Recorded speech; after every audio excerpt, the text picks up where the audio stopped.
একমাহ থাকোতেহে আমি প্ৰস্তুত হওঁ গতিকে বহুত দিন আছে আজি এজ ইট ইজ আমি এনেকেই চলি গৈ থাকিম আৰু দলৰ কাম কৰি পেলাই ৰাইজৰ লগত থাকি পেলাই আমি এনেকেই সময়টো পাৰ কৰিম এপ্ৰিলত হ'ব বুলি কৈছিলে মাননীয় মুখ্যমন্ত্ৰী ডাঙৰীয়াই কিন্তু তেওঁ তেনেকুৱা ধৰণৰ ভাবিছিল তেনেকুৱা ধৰণৰ কৰিব পাৰিলেতো ভাল ভাল সকলোৱে বাঞ্ছা কৰিছে যে সোনকালে ইলেকশ্যনটো হওক নতুন চৰকাৰ আহক এইটো ভাবিছে আৰু এইকাৰণে ৰাইজৰ যিটো ইচ্ছা সেই ইচ্ছা মতে যদি আমাৰ অসম চৰকাৰে যদি এপ্ৰিলতে বা মে মাহতে ইলেকশ্যন পাতে তেতিয়াহ'লে বহুত ভাল হ'ব মই ক্ষমতাটো সকলোৱে মানে ফিল্ডত গ'লেতো হাগ্ৰামাকে লাগে বুলি কয় আমি ইয়াৰ পিছত প্ৰস্তুতি ল'বৰ কাৰণে একো প্ৰয়োজনেই নাই আমি নিজে মানে গাঁৱলৈকে যাব লাগে তেতিয়াই আমি মানে আমাৰ ৰাইজে বহুত ভাল পাব এই তেওঁলোকক যদি আমি যাই পেলাই দেখা দিওঁ তেতিয়া আমি তেওঁলোকৰ অন্তৰত বিপ্লৱৰ প্ৰতি যিখিনি বিশ্বাস সেই বিশ্বাসটো ৰাখিব পাৰিম হৈছে কাৰণ তেওঁলোকে অলপ অধৈৰ্য হৈ গৈছিলে আজি কম হৈছে কাৰণ খতৰ হ'ল নহ'লে ইউ পিপল আৰু অন্য দলৰ পৰা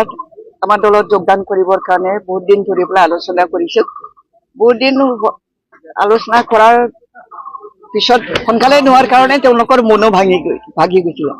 সেইকাৰণে যোৱাকালি তেওঁলোকে টাৰ্গেট দিলে আজি নকৰিলে আমি বহি থাকিম এনেকুৱা ক'লে আৰু সেইকাৰণে ময়ো অলপ চিন্তাত পৰিলোঁ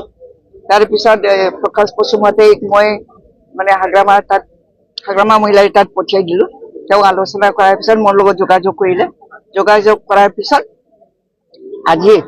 মানে ৰাতিপুৱা ভাগত মানে ঠিক ঠাক কৰি দিলে সেইকাৰণে তেওঁলোকে আজি টাৰ্গেট দিছেই আৰু আজি যোগদান কৰিবই লাগিব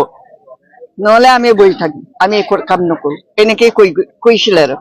সেইকাৰণে মই বিপদত পৰিলোঁ তাৰপিছত এই ব্লকৰ প্ৰেচিডেণ্ট তেওঁকো সুধিলোঁ কি হ'ল কিয় এনেকুৱা ধৰণৰ হ'ল তাৰপিছত প্ৰকাশ বসুমতাৰীৰ যোগেদি যোগাযোগ কৰাৰ পিছত হাগ্ৰামা মহিলাৰী ডাঙৰীয়াই মানে আহি পেলাই তেওঁৰ ৰিজৰ্টত আহি পেলাই তেওঁলোকক মাতি দিয়াৰ পিছত আলোচনা কৰাৰ পিছত তেওঁ আজি প্ৰস্তুত হ'ল আৰু যোগদান কৰাৰ কাৰ্যসূচীটো মানে ছাকচেছফুল কৰাৰ কাৰণে তেওঁ প্ৰস্তুত হ'ল সেইকাৰণে আজি ভাল লাগিছে আজি দোমাহীৰ যিটো উৎসৱ এই উৎসৱত তেওঁলোকে মানে এই কামটো কৰিব পালে বহুত খুশি হয় সেইকাৰণে তেওঁলোকৰ মনৰ যিটো ইচ্ছা সেই ইচ্ছাটো পূৰণ হোৱাৰ কাৰণে তেওঁলোকে ভাল পাইছে আৰু খৰধৰ হোৱাৰ কাৰণে মানে কিছুমান অকল এপচুৰ ল'ৰাকেইটা আহি পালে বাকী দলৰ পৰা আহিবলগীয়াবিলাক আহি নাপালে পিছত তেওঁলোকক ব্লক অফিচতে তেওঁলোকক যোগদান কৰাৰ ব্যৱস্থাটো কৰা হ'ব